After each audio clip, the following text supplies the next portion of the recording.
मेरा तपस्या पैदल की तपस्या 5 साल पहले से शुरू किया स्विट्ज़रलैंड में।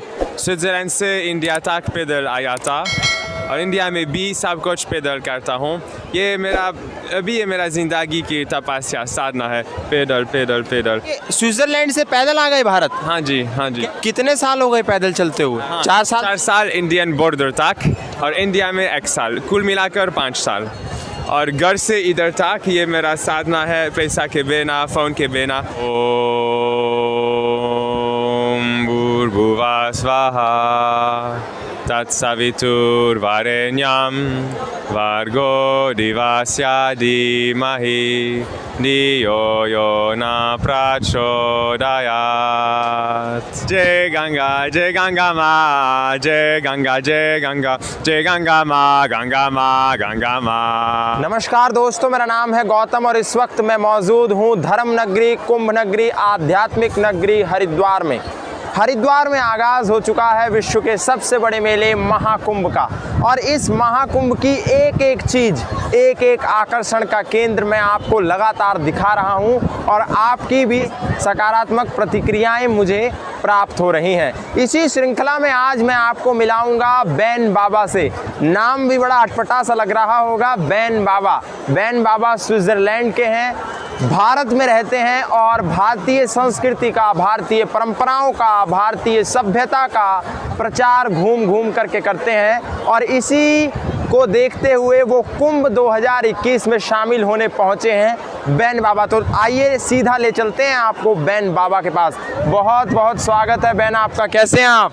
मैं बहुत ठीक हूँ, धन्यवाद आपका, मेहरबानी।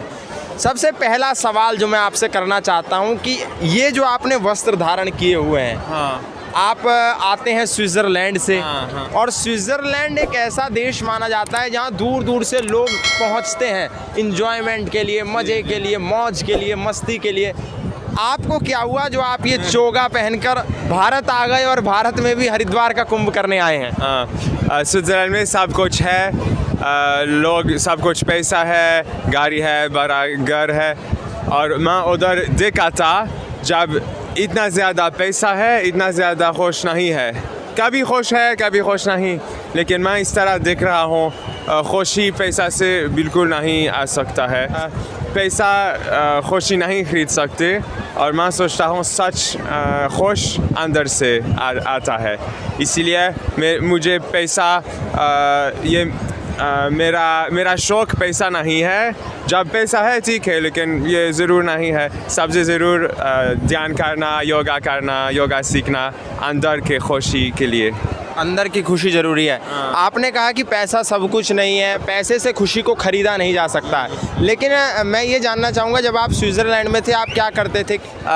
मेरे काम पहले से ये वेब डिज़ाइनर, वेब डेवलपमेंट। तो उसमें कितना पैसा कमा लेते होंगे?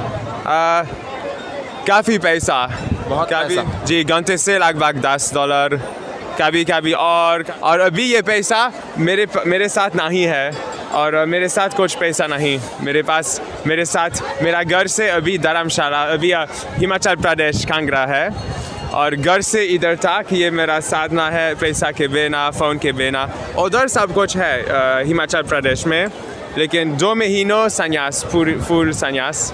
और बैन बाबा के पास जब हरिद्वार आए हैं तो कुछ भी नहीं है और ये साधना है, बिना पैसे के चल रहे हैं और यहाँ तक पहुँच गए हैं।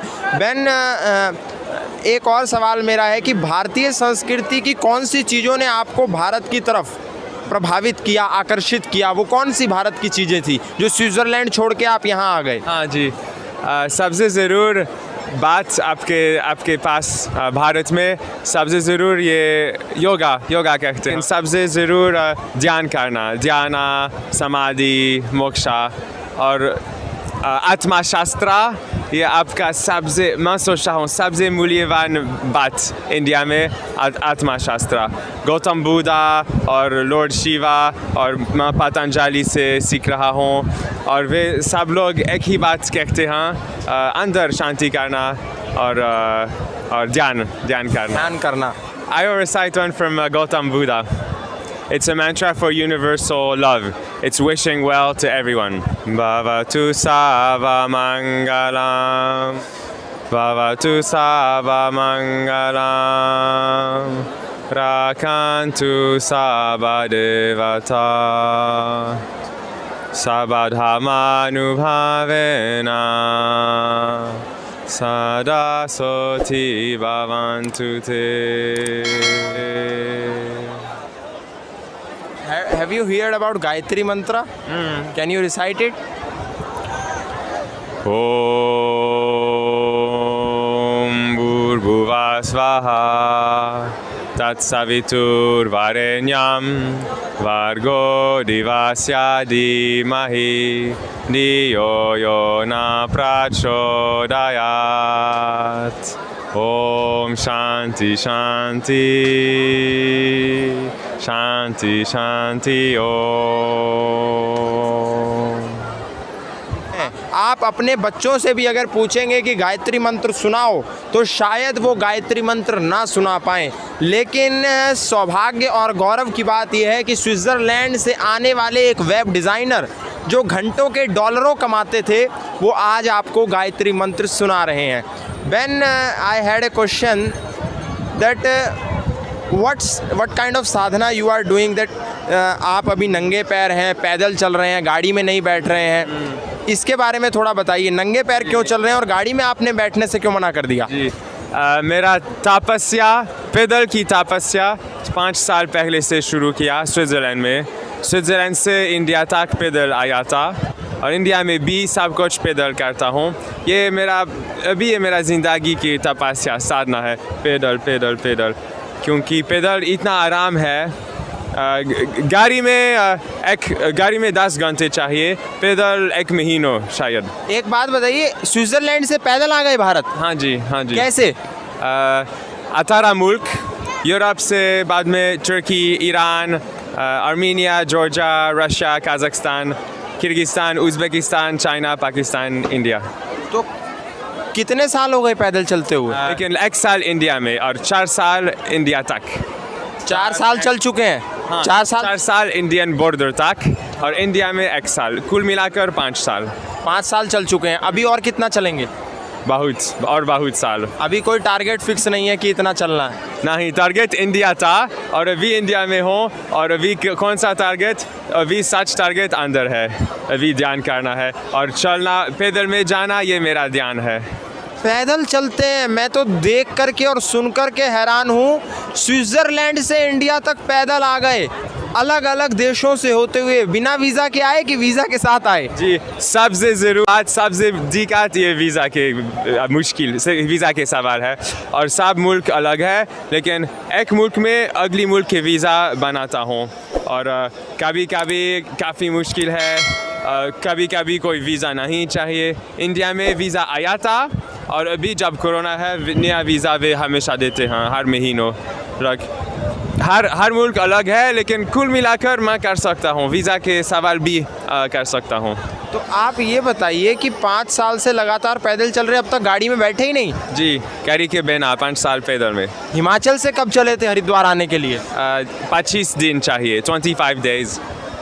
25 दिन से पैदल चल रहे हैं? हाँ, 500 किलोमीटर. थके नहीं 25 दिन से? नहीं, क्योंकि आराम से दिन से 20, 30, 35 किलोमीटर और आराम से जाना. जब तक गए मैं सोता हूँ, जब तक नहीं गए मैं जा रहा हूँ. और कुल मिलाकर से रात को कैसे रुकते हैं? जी, हर रात अलग है. कभी जंगल में सोता हूँ, कभी आश्रम में, कभी मंदिर में, कभी गुरुद्वारा में, कोई टेंपल, कोई घर लोग आमंत्रित करते हैं, किसी भी जगह सो सकता हूँ. कोई स्कूल में, एक स्कूल आमंत्रित किया. और कल हरिद्वार कहाँ रुके? कल गंगा के ऊपर आसमान के नीचे सोया था. गंगा के ऊपर और आसमान के नीचे. मैं सच में बता रहा हूँ, हकीकत बता रहा हूँ कि आज मैं खुद आश्चर्यचकित हूँ, खुद हैरान हूँ कि बेन बाबा जो 5 साल से लगातार इंडिया के बॉर्डर पैदल चलते चलते पहुँचे हैं, आसमान के नीचे गंगा के ऊपर सो जाते हैं और बिना पैसे के चल रहे हैं, पैदल चल रहे हैं. मैं वाकई में आपसे बड़ा प्रभावित हुआ हूँ, आकर आश्चर्यचकित भी हुआ हूँ. और कुछ भारत के लोगों को आप संदेश देना चाहें? मैसेज। हाँ ठीक है, मेरा मैसेज है कि हम वेस्टर्न वर्ल्ड, यूरोप, अमेरिका, हम नहीं इस तरह नहीं जाना चाहिए। हम जा सकते हैं और पैसा और गाड़ी और सब बढ़ाना, लेकिन सच में सबसे ज़रूर शास्त्र इंडिया में है और हम इधर विदेशी के शास्त्र नहीं सीखना चाहिए, क्योंकि हमारे इंडिया में सबसे ज़रूर शास्त्र है ये योग करना, ध्यान करना, और ये सबसे मूल्यवान शास्त्र आपके पास है, अंदर है। और विदेश में, यूरोप में, अमेरिका में कुछ नहीं सीखना चाहिए, क्योंकि सब कुछ इधर है।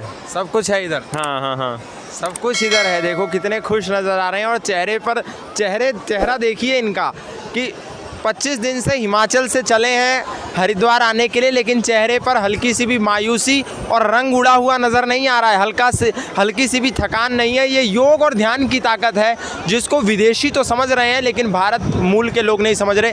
अंतिम मेरा सवाल, हिंदी कहाँ से सीखी? हिंदी 4 साल सीख रहा हूँ, क्योंकि 1 साल इंडिया में